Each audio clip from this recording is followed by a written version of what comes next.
Iran और America, ये दो ऐसे देश हैं जिनका युद्ध ऐसा लगता है कि हर रोज कि आज हो जाएगा, आज रात में हो जाएगा, कल हो जाएगा, लेकिन समहाउ अभी तक ये लड़ाई नहीं हुई।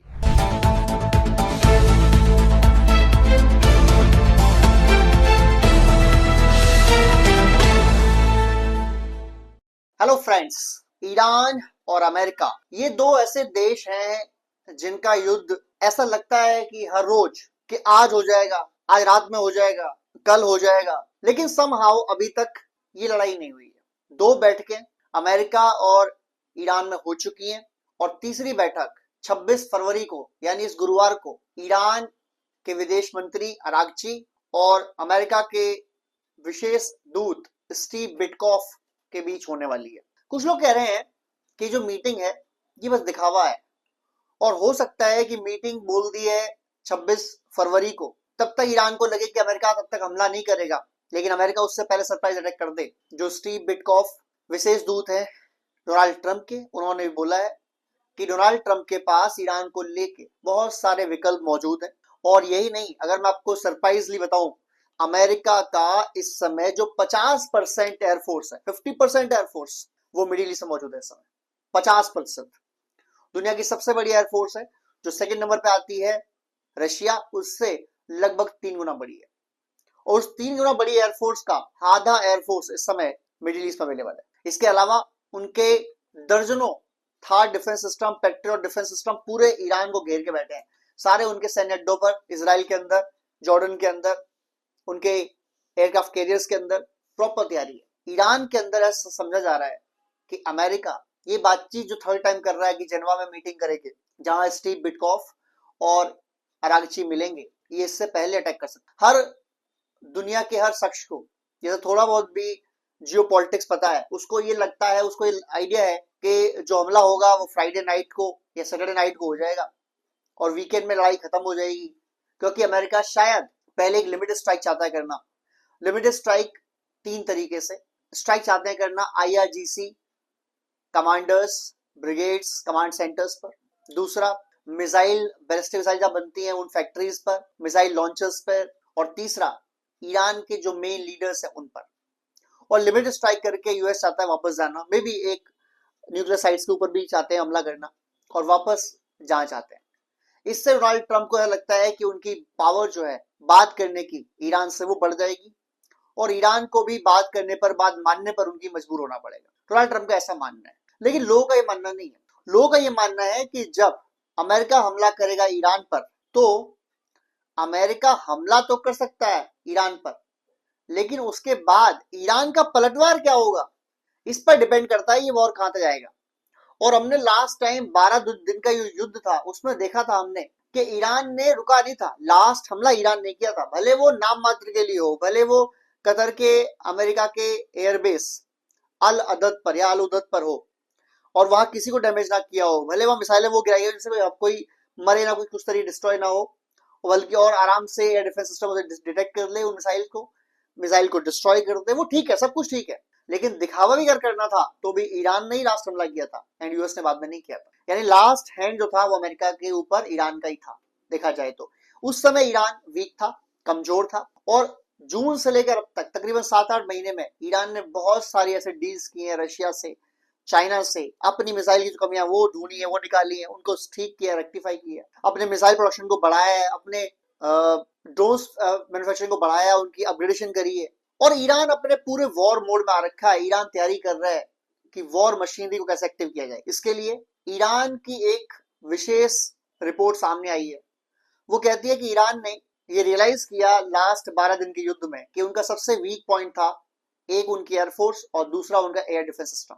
उनके पास पुराने S-300 थे जिनको आराम से इसराइल ने लॉक कर दिया और इसराइल ने कंप्लीट डोमिनेंस हासिल करी उनके ऊपर और उनके ऊपर एयर अटैक्स किए। तो रियलाइज किया ईरान ने कि हमें दो चीजें मजबूत करनी है अपने, सबसे पहले एक एयर डिफेंस सिस्टम और दूसरा फाइटर जेट्स। अब फाइटर जेट्स को ऐसी चीज नहीं है कि आपने आज ऑर्डर कर लिया और कल अब अपग्रेड होगा, ऐसा नहीं होता। पहला तो अव्वल तो फाइटर जेट बनाने में टाइम लगता है, 2-4 साल, 5 साल। दूसरा फिर उसमें ट्रेनिंग में टाइम लगता है, तो एक लंबा 4-5 साल का प्रोसेस है।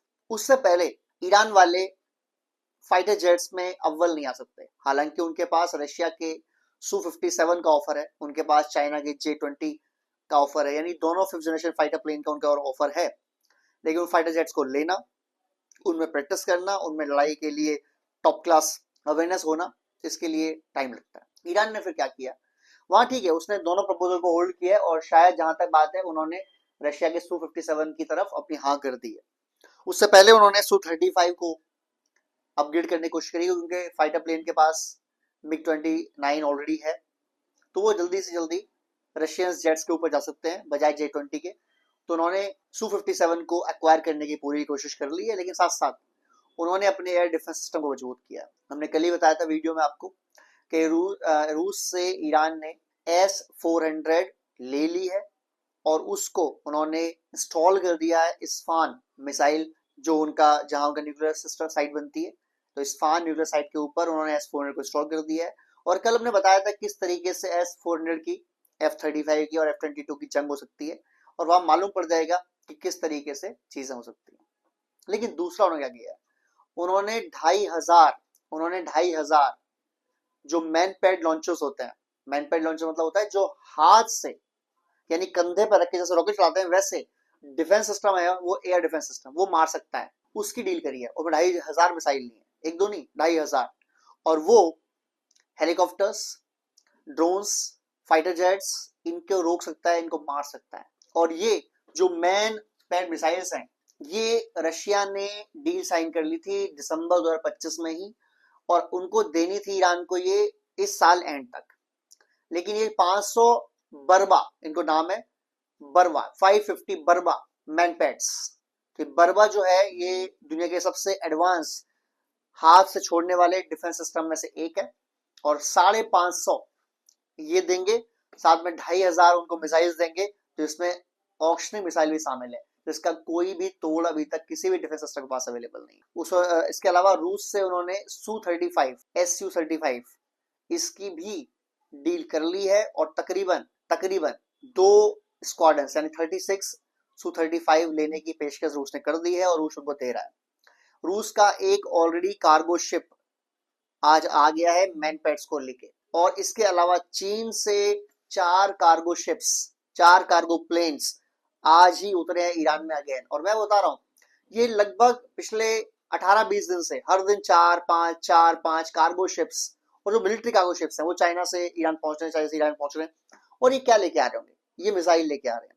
ये क्या लेके आ रहे होंगे, ये मिसाइल बनाने के रॉ मटेरियल लेके आ रहे हैं। ये क्या लेके आ रहे होंगे, ये ड्रोन बनाने के रॉ मटेरियल लेके आने हैं। इसका मतलब ईरान अपनी पावर को, अपनी स्पीड को बढ़ा रहा है। 500 बर्बा मैन पैड्स, इसका मतलब 500 एयरक्राफ्ट कैरियर्स, ड्रोन्स, मिसाइल्स को यहीं से ठोक सकते हैं ईरान के।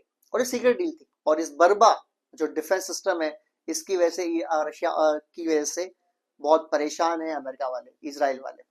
क्योंकि इजराइल और ये अमेरिका जितना टाइम देंगे ईरान को, ईरान अपनी वॉर प्रिपरेशन को उतना और मजबूत करेगा, उतना और बढ़ाएगा, और ये इजराइल नहीं चाहता। इजराइल कह रहा है अमेरिका को हमला करना है तो जल्दी करो। स्टीव बिटकॉफ ने एक दावा कर दिया है, स्टीव बिटकॉफ ने कह दिया कि 6 दिन के अंदर यानी एक वीक के अंदर Iran can test nuclear weapon. तो अगर न्यूक्लियर वेपन एक हफ्ते 10 दिन में ईरान टेस्ट कर सकता है, तो इसका मतलब यह है कि अमेरिका के पास बहुत ज्यादा टाइम नहीं है ईरान को रोकने का।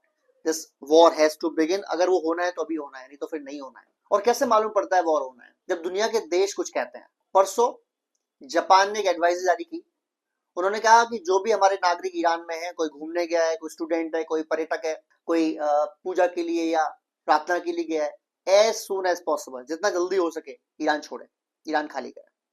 तकरीबन यही भाषा जर्मनी ने बोली है अपनी एडवाइजरी में, यही भाषा यूके ने, फ्रांस ने बोली है, यानी यूरोपियन यूनियन के 7 देशों ने, जापान ने यही भाषा बोली परसों से लेकर कल तक। और आज हमारे भारत ने, भारत में जो तेहरान, भारत के जो दूत है, राजदूत है तेहरान में, उन्होंने एडवाइस जारी करी है भारतीयों के लिए। उन्होंने कहा भारतीय अपना पासपोर्ट, अपने पैसे, अपने जरूरी कागजात को लेके ईरान में जहां कहीं भी हो, तुरंत जो साधन अवेलेबल मिले उससे ईरान छोड़े, जो साधन मिले। अब हर देश एडवाइस जारी कर रहा है कि प्लीज छोड़ो, ईरान खाली करो। इसका मतलब हर देश को यह मालूम पड़ गया है कि ईरान के ऊपर हमला जो है वो होने वाला है, अन्यथा क्या जरूरत थी। 26 फरवरी को तो मीटिंग हो ही रही है, यानी 3 दिन बाद मीटिंग हो रही है ईरान अमेरिका की, जेनेवा में हो रही है, तो पूरी कोशिश होनी चाहिए कि शांति हो जाएगी। फिर क्या जरूरत है, भारत कह रहा है ईरान खाली कर दो, जापान कह रहा है ईरान खाली कर दो, जर्मनी, फ्रांस, यूके सब कह रहे हैं ईरान खाली कर दो। क्या रीजन है? कुछ तो रीजन होगा, कोई मनगढ़ंत कहानी तो नहीं है इनकी, कुछ तो रीजन इनका होगा। वो क्या रीजन है? वो रीजन ये है कि इनको रियलाइजेशन हो चुका है कि लड़ाई हो रही है, वॉर इज कमिंग। ईरान अपनी वॉर प्रिपरेशन बिल्कुल टॉप लेवल पे कर रहा है। ईरान ने सारे जो हॉस्पिटल हैं, आईआरजीसी वाले विजिट कर रहे हैं ईरान के हॉस्पिटल्स को, चाहे वो तेहरान में हो, चाहे इस्फहान में हो, चाहे किसी भी जगह हो ईरान में, वो विजिट कर रहे हैं और वो कह रहे हैं कि हमें, यानी हमारी आर्मी और हमारे फोर्सेस के लिए इतने बेड्स, इतनी सुविधाएं हमेशा अवेलेबल चाहिए, ऑलवेज। और हॉस्पिटल की जब तैयारी की जाती है, किसी भी देश की आर्मी जब हॉस्पिटल तैयारी करती है, इसका मतलब होता है वो एक बहुत बड़े वॉर की तैयारी कर रही है, बहुत बड़े वॉर। अमेरिका कह सकता है कि हमने एक लिमिटेड अटैक करना चाहते हैं, बट वो लिमिटेड अटैक तब रहेगा ना जब ईरान से एडजस्ट कर ले। यानी आपने हमले किए, ईरान के ऊपर बम गिराए, मिसाइल्स गिराई, मिसाइल फायर करी, और ईरान ने कहा ठीक है जी कोई बात नहीं, डन, हमें कोई दिक्कत नहीं है। बट ईरान ऐसा नहीं करेगा। रीजन, ईरान के ऊपर चाइना का, रशिया का फुल सपोर्ट है, और ईरानी कौम खुद चाहती है लड़ना। इधर अमेरिका से कह रहे हैं कि यार ये ईरान को उठा के खत्म करो, हम नहीं चाहते कि हमारे बच्चे, हमारे पोते ईरान की रिजिम से डील करें, बाद में खत्म करो इस प्रॉब्लम को हमेशा के लिए। और ईरान कहता है हम तुम्हें खत्म कर देंगे, हम तुम्हें खत्म कर देंगे। कल रात को ही जो अमेरिका का सेकंड एयरक्राफ्ट कैरियर है, अटैक कैरियर है या स्ट्राइक ग्रुप है, वो वेनेजुएला से होता, मेडिटेरियन से होता हुआ इसराइल के पीछे पहुंच चुका है। अब तक उसने पोजीशन नहीं ली थी, उसने पोजीशन ले ली है, जो यूएसएस जराल्ड है। और वो सबसे अत्याधुनिक न्यूक्लियर चलने वाला एयरक्राफ्ट कैरियर है दुनिया का, जिसको एक बार रिफिल कर दिया तो 20 साल तक रिफिल की जरूरत नहीं पड़ेगी। वो अपने स्पेस पे पहुंच चुका है।